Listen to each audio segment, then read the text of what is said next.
So, hallo zusammen zu der Hour of Prayer. Da sind wir wieder. Wir sind ja in einer Fasten-, Gebet- und Gebenszeit zusammen. Wie geht es dir dabei bei das ist die dritte Woche? Also letzte Woche hat es da ein bisschen Krise. Aber wie geht es jetzt diese Woche? Diese Woche geht schon wieder viel besser, viel besser. Danke, dass du fragst. Und warum geht es dir besser? Also was ist geschehen? Ja, sagen wir einfach, heute ist ein guter Tag. Ich bin aufgestanden, habe mich schon wieder mal ausgeschlafen gefühlt, obwohl ich gar nicht ausgeschlafen habe. Und ja, so geht's. Ich habe ein bisschen was angepasst Cool. mit dem Essen. Super. Ich wollte es ja auch erwähnen, weil Fasten ist ja wirklich etwas, was nicht ganz so einfach ist. Das Resultat, das wollen wir alle. Aber Fasten ist wirklich Fasten. Man macht den Körper schwach. Oder wenn man nur schon auf Kaffee verzichtet oder Softgetränke, was auch immer, das hat, was du physisch ganz konkret machst, hat auch einen Einfluss in deinen Geist in dem Sinne. Das Thema von heute heißt Enttäuscht von Jesus. Das ist ein bisschen so ein provokativer Titel und ich habe den gesetzt, weil ich oft wieder erlebe, dass Menschen, sie sind 5 Jahre unterwegs mit Jesus und dann erleben sie einen Schicksalsschlag oder etwas, was sie nicht theologisch einordnen können. Und weil man das dann nicht in die Reihe bringt, habe ich zu oft erlebt, dass Menschen dann aus der Kirche, auch den Glauben an Gott verlassen. Und das schmerzt mega, weil ich das total schade finde, weil ich glaube effektiv, es hat auch zu tun mit einer Theologie, wie man auch gewisse Dinge ganz, ganz konkret auch anschaut. Und ich werde am Anfang beten, dass uns der Heilige Geist leitet in den nächsten paar Augenblicken und zu dir spricht, dich ermutigt und auch vielleicht auch eine Offenbarung gibt. Vater im Himmel, hier sind wir, diese Hour of Prayer Community und wir sind so dankbar, wir haben einen sprechenden Gott. Du kennst unsere Kämpfe, du kennst unsere Wünsche, du kennst unsere Ziele, du kennst auch unsere Pläne, die wir vielleicht geschmiedet haben. Aber ich bin dir so dankbar, dass du jetzt ganz konkret zu mir sprichst und mir Dinge offenbarst von Geheimnissen, von denen ich keine Ahnung habe. Überrasche mich effektiv in dieser Liebesbeziehung, in dieser Freundschaft mit dir, dass ich dein Flüstern, deine Stimme jetzt hören werde. Und ich bin dankbar, hast du so viele Facetten, um zu uns zu sprechen. Und wir sagen Amen, Amen. ganz zum Anfang. Und im 1. Petrus 2, Vers 4 bis 5 ist ein krasser Vers und den möchte ich uns gerne vorlesen, gerade auch, wenn es um enttäuscht von Jesus geht, weil du bist vielleicht nicht alleine, wenn du enttäuscht bist von Jesus, sondern es gab schon andere und die waren so enttäuscht, dass sie, wie da steht, der lebendige Stein, den die Menschen er ist der lebendige Stein, Entschuldigung, den die Menschen weggeworfen haben. Also die waren so enttäuscht von Jesus, dass sie ihn weggeworfen haben. Und das muss heute nicht so bleiben. Wir würden gerne durch verschiedene Punkte durchbeten, wo uns die Täuschung wegnimmt, wie du immer so schön sagst. Enttäuschung heißt, wir sind getäuscht worden in unserer Vorstellung und die Täuschung, die soll auffliegen, die geht nicht weg, aber sie soll auffliegen und wir wollen dann beten, was dann dafür? Wenn das nicht, was dann dafür? Und weiter heißt es, aber Gott hat ihn erwählt, in seinen Augen ist er kostbar.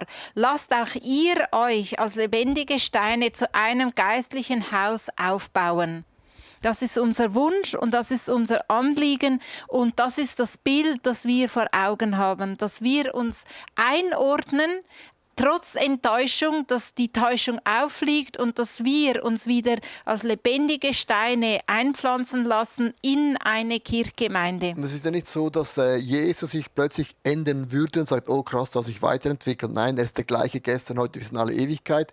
Aber man hat eine Geschichte, wie man aufgewachsen ist. Man hat auch eine Geschichte, was uns wichtig oder richtig erscheint. Und wenn man dann merkt, dass in dem Bereich eben Jesus nicht genau das macht, was wir tun, kommt man oft in einen theologischen, sage ich mal, Konflikt oder einen geistlichen Konflikt. Und ich finde es interessant, in Asien gibt es Gemeinden, die sagen, wir sind eine Full Gospel Church. Also, da habe ich gesagt, was heißt denn das? Er hat gesagt, ja, wir lassen nicht nur einfach gewisse Dinge weg, sondern wir betrachten alles, was die Bibel sagt, von Wundern, von Zeichen, aber auch von Verfolgung, das eben ich nicht gerne habe, by the way, niemand von uns, dass man das eben auch betonen muss. Und das ist eben dieses Spannungsfeld, wo man drin lebt und nicht das eine mit dem anderen einfach wegnehmen kann. Darum der erste Punkt ist, das Leben wird nicht einfacher. Das heißt nicht, wenn du jetzt zum Glauben an Jesus kommst und plötzlich denkst du, alles ist nur noch in Rosen gebetet. Nein, die Bibel sagt, du hast einen neuen Feind. Alleine der Teufel ist dein Feind und der Teufel wird nicht dich unterstützen, dass du deinem Leben aufblühst, in deiner Ehe aufblühst. Er kommt, um zu stehlen, zu töten und zu vernichten. Das bedeutet, man hat einen neuen Freund, den besten Freund, den es gibt, das ist Jesus Christus, der Sohn Gottes. Also wir haben den Himmel, der wohnt in uns, aber wir haben Feinde. Und das bedeutet eben, dass es eben auch Widerstände gibt, die sind nicht immer so einfach, wie man das meint. Und das heißt, es wird nicht immer einfacher, aber ich weiß, in meinem Herzen weiß ich habe diesen wunderbaren Jesus. Du hast einen Bibelvers angehängt und kannst den mal ganz kurz vorlesen. Ja, Johannes 15, Vers 20 steht, erinnert euch daran, dass ich gesagt habe, ein Diener steht niemals höher als sein Herr. Deshalb werden sie euch verfolgen, wie sie mich verfolgt haben. Punkt. Das ist Tatsache. Und gleichzeitig steht aber auch, und wenn sie auf meine Worte gehört haben, werden sie auch auf eure Worte hören. Das heißt, wir haben Feinde, das kann es auch sein in deiner Arbeitsstelle, dass Leute den Kopf schütteln und sagen, wie in aller Welt ist es möglich, in deiner eigenen Familie, das habe ich auch erlebt, das ist mega, mega hart. Speziell dann, wenn es dein Umfeld betrifft, deine Freundschaften betrifft und auch, sage ich vielleicht sogar deine Ehe, dass du gehst voll ab und deine Frau hat eine Krise, eine Glaubenskrise oder auch umgekehrt, das erlebt man immer wieder. Ich möchte jetzt mit dir zusammen jetzt einfach beten, dass dieser Frust, diese Spannung, wo man mittendrin in einer Welt ist, wir leben ja in dieser Welt, aber wir sind nicht mehr von dieser Welt. Also das ist schon bereits schon eine Spannung. Und es ist ja nicht so, dass wir in dieser Welt alles doof finden. Und alles ist total kacke. Nee, ist nicht der Fall, sondern wir genießen das Leben, das Gott uns anvertraut hat. Und dennoch wissen wir, Gott hat für uns noch viel größere Dinge bereit, als das, was wir jetzt konkret erleben. Und Vater, ich bringe dir diesen Frust, auch diesen Druck, den ich habe, weil ich aufgrund von meinem Glauben vielleicht schikaniert worden bin, aufgrund von meinem Glauben auch ausgestoßen worden bin. Freundschaften sind zerbrochen, vielleicht auch gewisse Möglichkeiten im Beruf oder in meinen Hobbys wurde mir wie weggenommen. Und ich lege dir das hin, nicht als jemand, der jammert oder sagt, ich bin ein Opfer oder alles ist schlecht, sondern du bist mein Gott und du verstehst meine Lage besser als alle anderen. Und ich lege dir diesen Frust, diese Niederlagen, das Gefühl zu haben manchmal, ich komme zu kurz, weil ich an dich glaube. Ich werde mein Leben, meine Karriere, die Freude, alles aufs Spiel setzen für Gebote, die vielleicht gar nicht stimmen. Das sind so Stimmen, die plötzlich in uns ganz, ganz laut werden. Und alle diese Dinge, Jesus, lege ich vor dir hin und ich umarme dich als mein Erlöser, als mein bester Freund, als der für mich ist und nicht gegen mich ist. Und ich möchte dich jetzt einfach einladen, wo auch immer du das jetzt auch bist, einfach das mal auszubreiten. Das sind ja Gefühle, die man hat. Das sind vielleicht auch Ängste, die man hat. Das sind auch Ablehnungen, die man ganz konkret erlebt. Also leg das bei Jesus hin, weil es gibt keinen sicheren Ort als bei Jesus. Es gibt keinen Ort als der Ort, wo ich getröstet, freigesetzt, aber auch verstanden werde als bei Jesus. Und das ist die beste Freundschaft, die ich überhaupt entwickeln kann. Ja, und während du dir einfach jetzt den Frust auch überlegst oder die Enttäuschung, weil das Leben schwer ist und genau in diesem Johannes 15, Vers 20 finde ich schön, dass steht, dass Jesus damit auch Verständnis rüberbringt und sagt, schau mal, wenn es mir so gegangen ist, deswegen geht es auch dir so. Und er weiß, wie du dich fühlst und er ist nahe bei dir dran und er weiß, wie es dir geht. Und er sagt nicht nur, okay, sie haben mich verfolgt, sie werden euch auch verfolgen und ja, es ist halt so und du musst das jetzt halt essen, sondern er sagt ja nachher auch, aber was auch noch ist, wenn sie auf meine Worte gehört haben, werden sie auch auf deine Worte hören. Und das ist die Hoffnung, die in dieser Verfolgung oder in diesem Leben, dass es dir schwer gemacht wird, drinsteckt. Und ich danke dir, Jesus, für diese Hoffnung, die du mitgebracht hast und dass du gesagt hast, schau mal, ich kenne die Situation, ich war am gleichen Ort und deswegen geht es dir so. Und Verständnis für eine Situation hilft immer etwas. Und ich danke dir, dass du damit auch eine Zusage machst, aber sie werden auch auf unsere Worte hören. Das ist ein mega, mega wichtiger Punkt. Ich weiß, Leute sagen, ja, aber ich habe es total gut mit Jesus. Das ist der Ein und Alles, den ich habe. Ich höre dich, verstehe dich. Aber es ist wichtig, dass du im Hinterkopf eben diesen Gedanken hast. Wenn die Sonne scheint, scheint sie für alle. Das ist immer so dann ist es eigentlich egal, wo du wohnst. Weil wo die Sonne scheint, ist es immer schön. Aber ich spreche speziell dir das für deinen Geist, dass wenn eine Krise kommt, auch wenn du mit Gott unterwegs bist, dass Dinge nicht genauso kommen, wie man das will. Und das hören wir nicht gerne, habe ich auch nicht gerne, aber das ist eine Realität. Dann musst du wissen, Jesus hat nicht versprochen, in der Welt wird euch alles gelingen. In der Welt werdet ihr nur noch Freunde haben. In der Welt werden Leute euch nur noch supporten. In dieser Welt werden Leute total nur noch für euch sein. Die Bibel sagt, nein, ihr habt plötzlich Feinde, Menschen, die sind gegen dich. Du hast dich ja nicht verändert als ein Mensch, auch dein Aussehen nicht in dem Sinne, sondern du hast eine Hoffnung, du hast eine Vergebung, wir haben eine Perspektive und dennoch wird die Welt beginnen, das zu hassen, weil wir lösen mit unserem Leben bei ihnen etwas aus.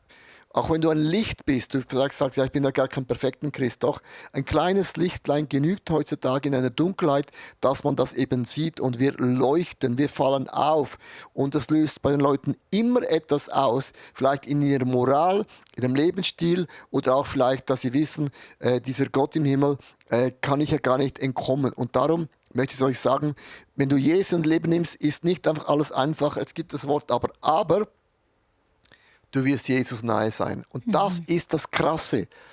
Also wenn du mit Menschen sprichst, die in einer Verfolgung leben, da denkst du, wieso geben die diesen Glauben nicht auf? Wir könnten sagen, es ist Privatsache. Niemand von denen hält den Glauben Privatsache. Die gehen hinaus und verkünden die Botschaft. Weißt du warum? Weil sie sagen, ich habe so was Krasses erlebt. Der Moment, als Jesus alle meine Sünden und Fehler vergeben hat, er hat mich geheilt, er gab mir eine Perspektive, ich habe einen Sinn im Leben. Alle diese Dinge sind mehr wert als alle Umstände. Und ich lade dich jetzt ein, mit mir zusammen einfach Jesus, Gott, Danke zu sagen, dass er uns gefunden hat, dass unsere geistigen Augen aufgegangen sind, weil oft nimmt man das so als selbstverständlich. Es gab ein Leben, da kannten wir Jesus nicht, da war alles voll anders, andere Prinzipien, andere Werte, Sorgen, Ängste, man hat nicht gewusst, wie das zu lösen. Und jetzt weißt du, ich habe jemanden, der löst an meiner Stelle Dinge. Also lass uns eintauchen und sagen, Jesus, du bist das eine und alle, das ich habe. Jesus, ich möchte dir Danke sagen, dass du bist mein Fels, du bist meine Burg, du bist mein Zufluchtsort. Du bist eine Liebe, die kein Ende hat. Du hast nicht eine Liebe mit Bedingungen. Du liebst dich bedingungslos. Du hast mir den Heiligen Geist anvertraut. Ich bin beschenkt mit Geistesgaben, mit Talenten, mit einem DNA, mit diesen Früchten, mit den Charaktereigenschaften vom Heiligen Geist. Ich bin nie allein unterwegs. Ich habe so viele Dinge, die ich dir danken möchte, auch wenn meine Umstände nicht dementsprechend, wie ich mir das wünsche, vorstelle oder auch geplant habe. Deine Pläne und deine Gedanken sind größer als meine Gedanken und auch meine Pläne. Und im Danken heißt es, Danken schützt vor Wanken und Loben zieht nach oben. Das heißt, Loben beginnt meine Perspektive zu ändern, auch meine Positionierung zu ändern. Ich sehe Dinge von einem ganz, ganz anderen Level. Es ist eine ganz andere Sichtweise. Ich schaue runter auf diese Dinge, statt hochzuschauen und ich sehe diesen Zusammenhang nicht. Und ich danke dir, dass du mir nahe bist, jede Sekunde, jeden Moment und jede Stunde und jeden Tag. Nicht einen Moment wirst du mich oder hast du mich verlassen, sondern du stehst zu mir wie eine feste Bank. Ja. Amen. Amen. Wir beten ja die 3 Punkte durch oder 3 Punkte, die du in der Message am Sonntag gebracht hast.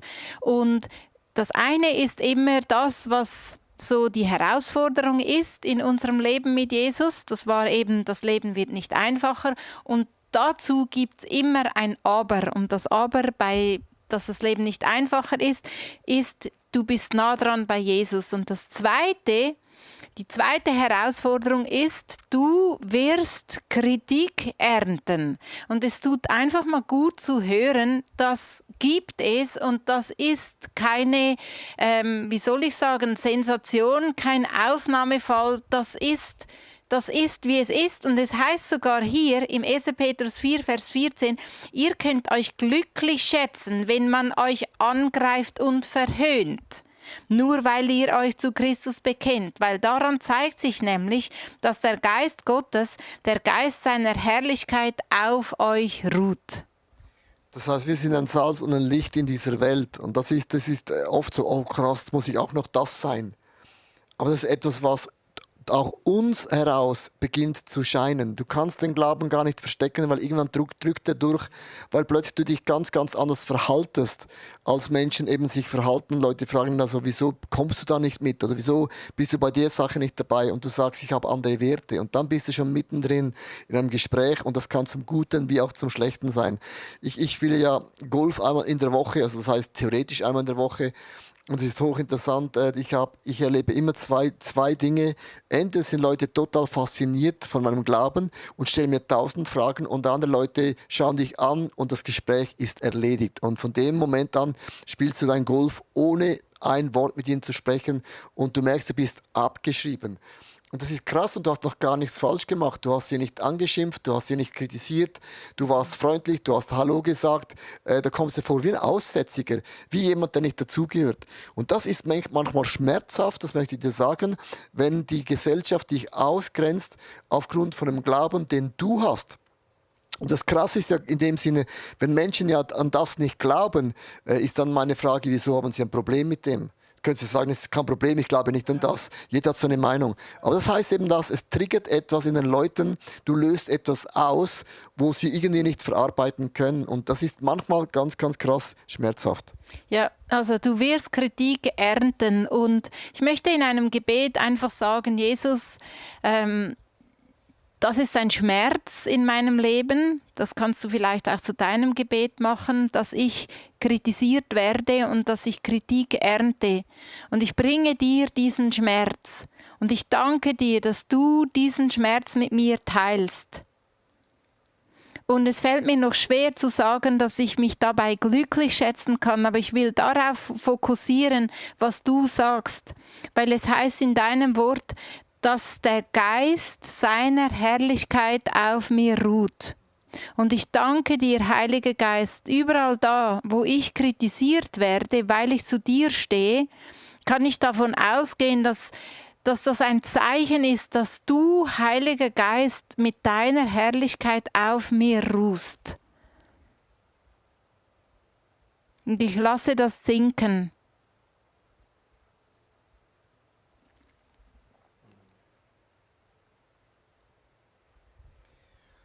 Und ich sage auch, diese Geistesfrüchte, die Charaktereigenschaften sind dermaßen wichtig, weil es ist nicht ganz so, finde ich persönlich, einfach, wenn man einfach eine Freundschaft geht auseinander, weil Menschen den Glauben, den du hast, nicht teilen können.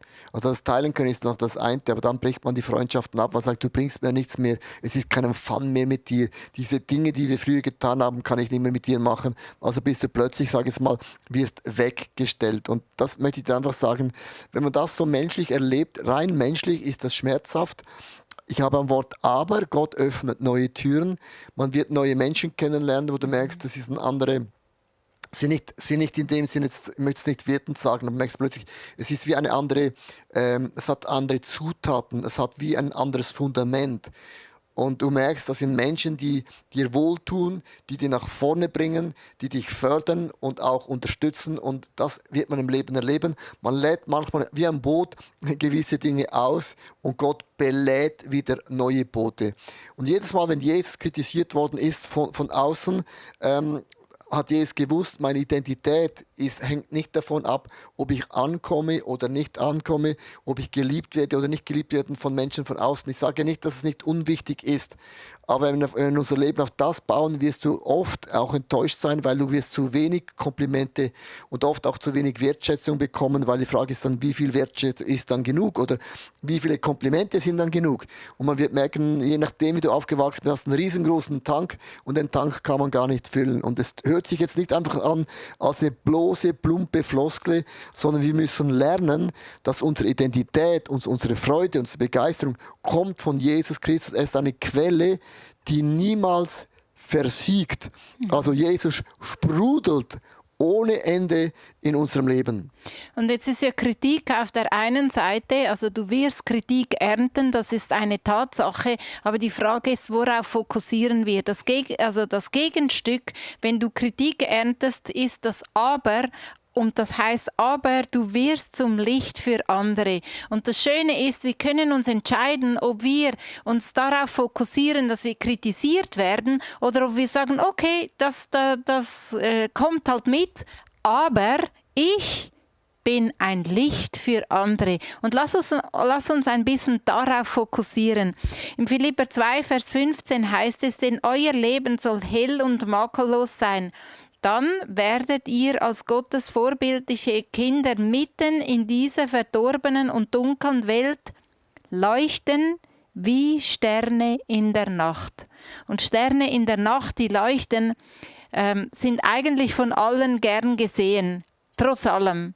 Und die sind etwas Besonderes. Und lass uns darauf fokussieren, dass wir das Licht sind in dieser Welt. Die Kritik, die gehört halt einfach dazu. Aber wir müssen nicht den Blick darauf fokussiert halten, sondern wir können darauf fokussieren, dass wir das Licht sind. Und Licht bedeutet effektiv, wenn du eben dich nicht von der Kritik ablenken lässt, deinen Weg gehst mit Jesus und dann hast du eingeschlagen und dann wirst du auch nicht mehr verlassen. Weil David hat gesagt, wenn ich in der Gefahr bin, dir untreu zu werden, vom Weg abzufallen, dann bringe ich mit aller Kraft zum Weg zurück, weil ich habe entdeckt, du bist das Leben, das eben mehr ist als das, was jetzt das Leben auf dieser Welt zum Anbieten hat. Aber du wirst zu einem Zeugnis für viele, viele Menschen, die Hoffnung bekommen, weil sie sehen in dir, dass dein Leben hat eine Nuance, ein Fundament bekommen, das größer ist als die Umstände, als ein Lob, als eine Anerkennung und auch als eine Beförderung. Und lass uns jetzt für das beten, dass Gott uns gebraucht, in dieser Woche uns an Orte hinstellt, dass Menschen uns begegnen. Ich war heute in einem Café, wir hatten ein Meeting in einem Café und dann saß ein Ehepaar da und geht schon seit längerer Zeit in unsere Kirche und hat uns dann Danke gesagt und später kam nochmals eine Person, hat Danke gesagt. Also lass uns beten, dass Gott uns in Orten hinführt. Das kann ganz unbewusst sein. Du sagst, ja, ich habe jetzt Bock, zum Beispiel McDonald's und du machst dir keine Gedanken darüber, aber Gott bringt die richtigen Leute da in McDonald's und sehen dich und du hast ein Erlebnis. Vater im Himmel, ich bete dich für die nächsten Tage, dass du mich an Orte führst, auch wenn ich das selber plane, dass ich an Orten geführt werde, wo ich ein Licht bin, ein Stern bin, wo Menschen hinschauen und sie erleben etwas Göttliches. Lass mich ein Zeugnis sein, ein Botschafter an deiner Stelle sein. In dieser Woche, dass Menschen durch mein Leben Hoffnung und den Glauben an dich ganz neu schöpfen dürfen. Und du bist ein Gott, der leitet. Du kannst unsere Herzen leiten wie Wasserbäche. Und wenn du Herzen leiten kannst wie Wasserbäche, dann lenke mein Leben wie ein Wasserbach dahin an die Orte, Situationen, wo ich genau sein muss, um die Leute zu treffen, die eine Berührung brauchen mit dir. Und ich weiß, Menschen für Gott zu gewinnen, ist nicht so kompliziert, solange du uns mit Menschen verbindest und verknüpfst, die offen suchend sind nach deiner Wahrheit. Und ich lege mich dir hin und sage, Gott, gebrauche mich an diesem heutigen Tag in einer ganz natürlichen Art und Weise, um dieses Licht für andere Menschen zu sein.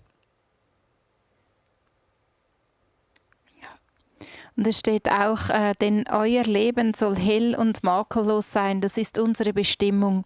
Und wir nehmen diese Bestimmung an. Und du siehst auch gerade, warum Leute aus unserer Hour of Prayer Community fasten, was sie auf dem Herzen haben. Und ich bin überzeugt, es geht in die Richtung, dass unser Leben wieder hell und makellos ist. Und ich danke dir, dass das unsere Berufung ist, dass wir ein Licht sind, das eben auch leuchtet und das nicht nicht zugedeckt ist mit Dingen, die das Licht abhält oder stumpf macht. Und ich danke dir, wir nehmen diese Berufung an, dass wir als Licht in dieser Welt leuchten, in dieser dunklen und verdorbenen Welt leuchten. Und die Welt ist verloren, weil sie hat dich nicht. Und das fällt uns nicht immer so einfach, das auch zu glauben, weil es sieht nicht immer so verloren aus, äußerlich.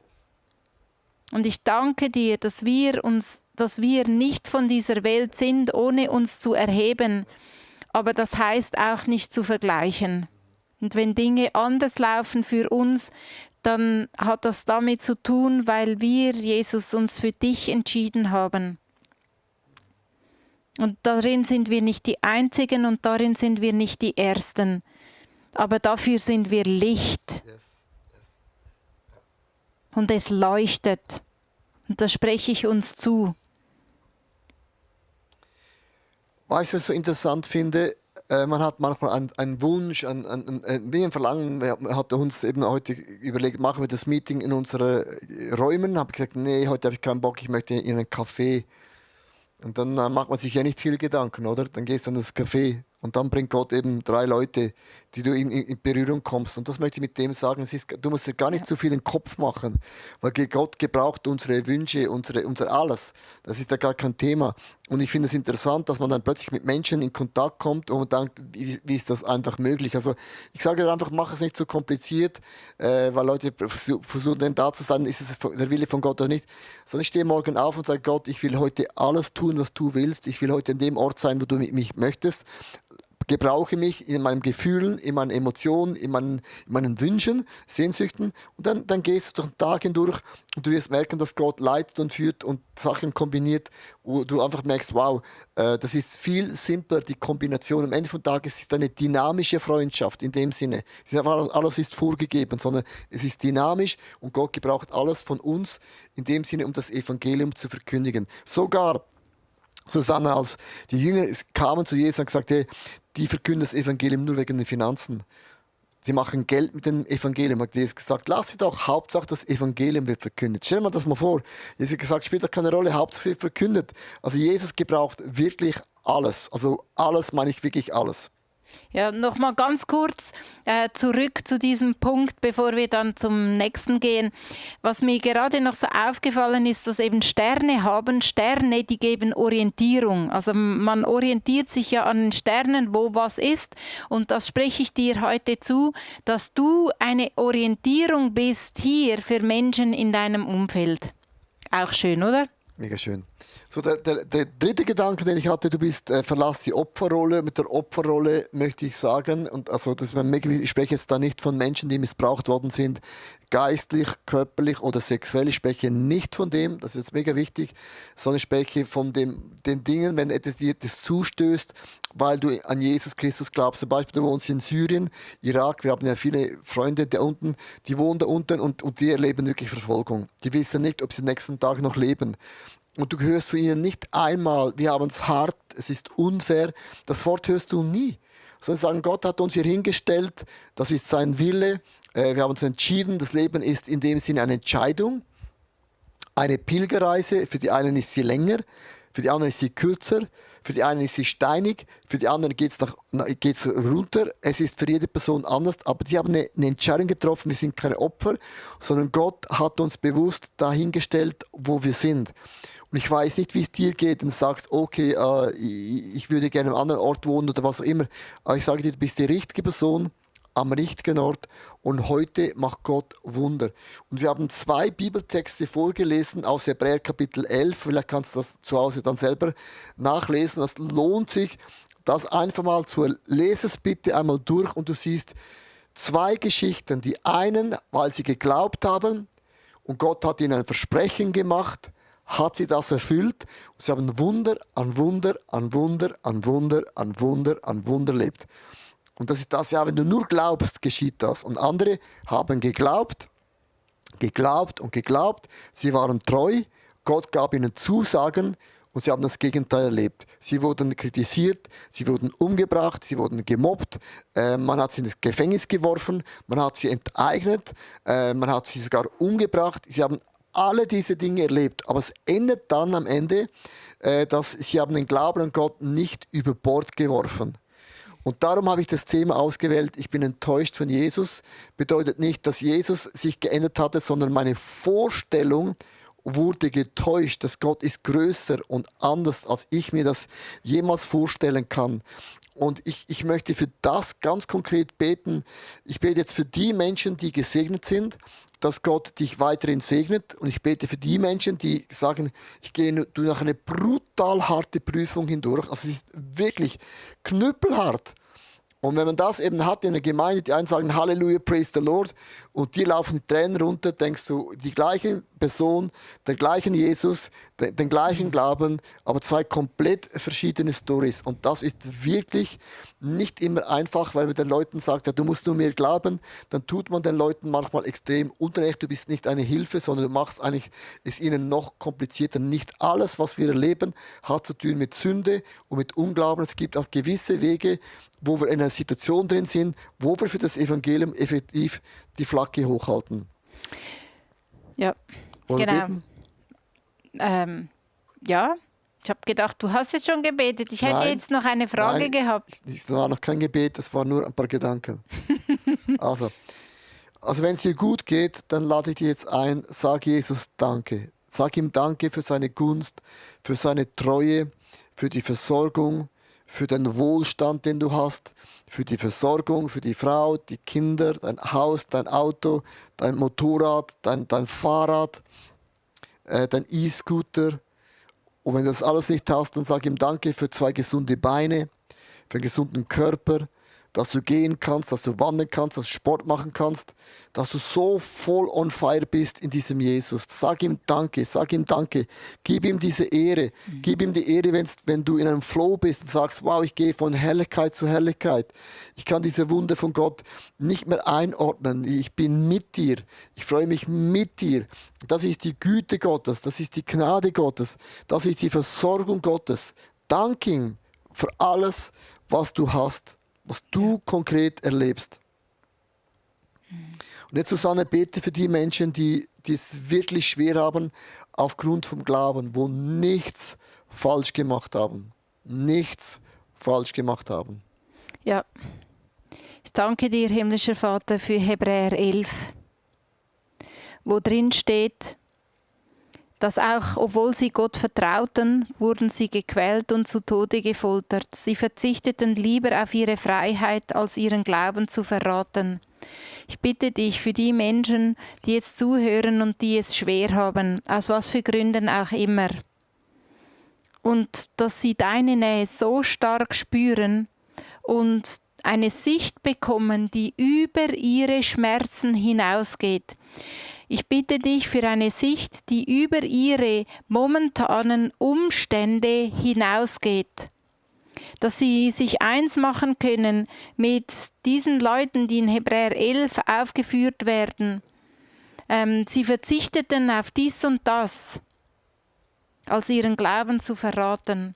Ich bitte dich genau für diese Kraft, dass du Menschen, die in herausfordernden Situationen stehen, dass du sie ausrüstest mit dieser Kraft. Menschen, die in ungeheuren Schmerzen stehen, dass du sie ausrüstest mit dieser übernatürlichen Kraft und mit diesem Glauben, dass du ihren Glauben stärkst, dass deine Gegenwart stärker ist als ihre widerwärtigen Umstände. Das ist mein Gebet.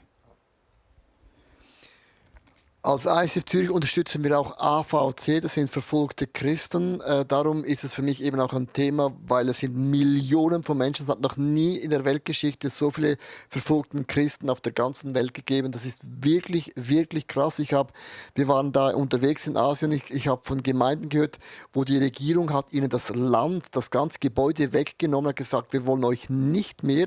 Und haben es ihnen einfach weggenommen und sie wurden enteignet, weil sie Christen sind. Gesagt, wir wollen keine Kirche mehr, es gibt nur noch Moscheen. Und das muss ich mir mal vorstellen, das kann man sich fast nicht vorstellen. Und ich lade dich ein, mit mir zusammen es für die verfolgten Christen zu beten, für die Menschen, die an der Front sind, die nicht dieses Leben haben, die wir haben, die nicht wissen, ob der nächste Tag effektiv nochmals der Tag ist, wo sie noch auf dieser Welt leben. Es ist kein Witz, sondern Vater im Himmel, wir beten zusammen für die verfolgten Christen weltweit, die für dein Evangelium hinstehen und nicht Kompromisse eingehen für den Glauben, die nicht schweigen, die das nicht als Privatsache anschauen, sondern immer wieder deine Botschaft verkündigen, sei es zur Zeit oder sei es zur Unzeit. Gib ihnen diese Kraft, Jesus, gib ihnen diese Kraft, an dich zu glauben, an dir festzuhalten, auch wenn sie alles verlieren würden. Das ist für mich unvorstellbar, wenn ich dieses Gebet bete. Und ich weiß ehrlich gesagt auch nicht, wie beten, aber ich bete einfach, sei ihnen gnädig. Schicke du Engel, die sie tragen, dann, wenn sie nicht mehr wissen, wie weiter als nächsten Schritt. Und wir segnen auch diese Organisationen, die sich ganz bewusst entschieden haben, wir stehen für diese Anliegen, für diese Themen ein, für die Menschen, die keine Stimme haben, die nie gehört werden, weil sie nicht glauben. Für die Menschen erheben wir jetzt unsere Stimme vor dir, Gott, aber auch vor der sichtbaren Welt. Und wir machen uns eins im Gebet und segnen die Menschen, die verfolgt werden, dass der Himmel aufgeht über ihnen, wie er über Stephanus aufgegangen ist damals und sie dich sehen. Dass sie sehen, dass die Engel kommen und ihnen dienen. Dass sie gestärkt werden, dass sie ermutigt werden, dass sie an deine Wahrheiten erinnert werden, wo ihnen Licht gibt in diese dunkle und schmerzvolle Situation hinein. Jetzt in dem Moment. Danke, dass dein Angesicht nicht nur über uns leuchtet, sondern besonders über ihnen. Lasse sie deinen Frieden spüren, jetzt in dem Moment. Und das nächste Anliegen, was wir noch beten möchten, ist für den Frieden für Israel. Das ist mir immer noch ein wichtiges Thema, weil da die Spannung ist noch nicht vorbei. Wir sind ja eng in Kontakt, wir haben ICF Tel Aviv. Das ist gewaltig, was Menschen da unten erleben, in einer unglaublichen Spannung, politische Spannungen, dann familiäre Spannungen. Menschen haben Menschen verloren, die ihnen nahe steht, auf beide Seiten, by the way.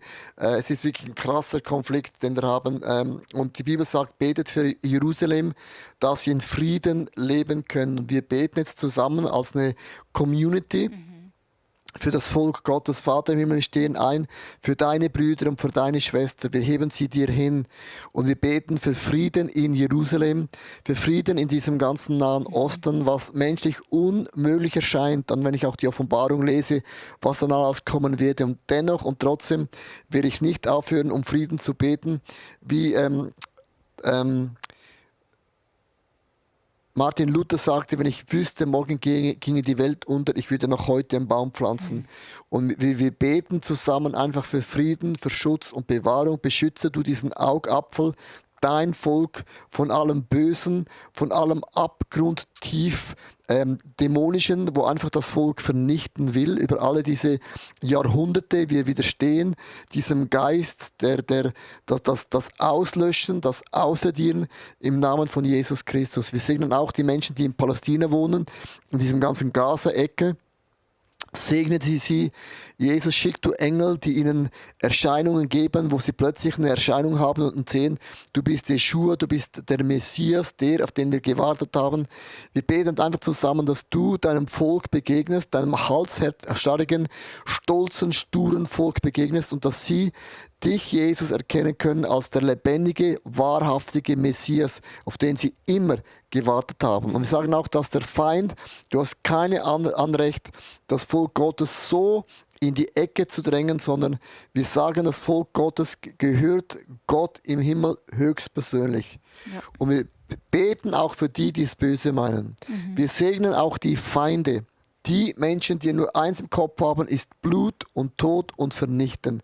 Möge das, Vater im Himmel, aufhören, dass nicht unschuldige Menschen, die mit der Geschichte nichts zu tun haben, nicht ihr Leben geben müssen. Segne die Regierung für Weisheit, für Demut, auch den Mut zu haben, wir beugen uns die Knie vor diesem heiligen, lebendigen Gott. Ich bete auch für die Gegenseite. Vater im Himmel, begegne ihnen in einer Offenbarung, dass sie erkennen können, was für ein Gott, Gott du wirklich bist. Ja. Und wir beten zusammen dieses Gebet, möge Frieden geschehen in Jerusalem. Friede möge geschehen in Jerusalem, weil du bist der Gott, der Schöpfer von diesem Volk. Ja, Amen. Vielleicht könntest du jetzt auch noch, Susanne, für ICF Tel Aviv beten. Das ist ja auch etwas, was wir unterstützen im Reach Beyond. Das fände ich mega, mega schön, weil wenn man da unten ist und die sind jetzt seit Monaten da unten, die sagen manchmal, hast du das Gefühl, die Decke fällt auf den Kopf, es ist alles nicht mehr wie früher. Das Fairy Tale, sag jetzt mal, das war lange Zeit ein bisschen beschützt und bewahrt und das ist wie der Stecker gezogen. Wie der Stecker gezogen. Das ist wirklich krass. Ja, ich bete, dass sie zum Licht für andere werden und dass sie das Licht für andere sind und dass sie gestärkt werden. All die Menschen, die jetzt im Besonderen Pastoren und einfach die sich zum ICF Tel Aviv dazu zählen, für alle christlichen Gemeinden bete ich, dass sie jetzt in dem Moment diese Stärke erleben, diesen Trost von dir erleben und dass sie erleben, dass sie das Licht sind in dieser dunklen und verdorbenen Welt.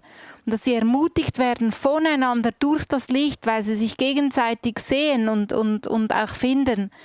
Und dass Menschen Orientierung finden durch ihr Leben und danke, dass du da übernatürlich wirkst und das Öl reingießt, dass ihre Lichter leuchten. Komm, Heiliger Geist, gib ihnen eine frische Erfüllung von dir. Und Paulus sagt, unser äußerer Mensch zerfällt, aber der innere Mensch wird jeden Tag erneuert. Und für diese Erneuerung von ihrem inneren Mensch beten wir für heute überall, wo sich auch bei diesen Christen Hass angesetzt hat oder Missmut oder was auch immer, dass sie eine Erneuerung erleben dürfen durch dich, Heiliger Geist, am heutigen Tag. Amen. Amen. Ihr Lieben, vielen Dank fürs Mitbeten. Immer wichtig, Daumen hoch, ganz kurz in den Kommentar reinschreiben. Auch bei der Predigt am Sonntag, Daumen hoch, Kommentar rein. Nur Danke oder doppelte Fältchen, da gibt es ganz verschiedene Dinge. Auch morgen sehen wir uns wieder für das Abendmahlgebet. Wir machen das morgen zweimal, einmal auf Englisch um 6:30 und das zweite Mal am 7 dann mit euch zusammen. Ich finde das mega cool, einfach zu hören, wie viele Leute mit uns zusammen fasten und beten und auch geben, Finanzen auf die Seite legen, um diese Reach-Projekte zusammen zu stemmen. Das ist einfach großartig. Ich segne dich im Namen des Vaters. Ich segne dich in dieser Liebe, in diesem Sohn von Jesus Christus. Und ich segne dich auch in dieser Kraft vom Heiligen Geist. Der dreieinige Gott möge mit dir sein. Amen. Ciao zusammen. Macht's gut. God bless you. Tschüss. Ciao, ciao. Bis zum nächsten Mal.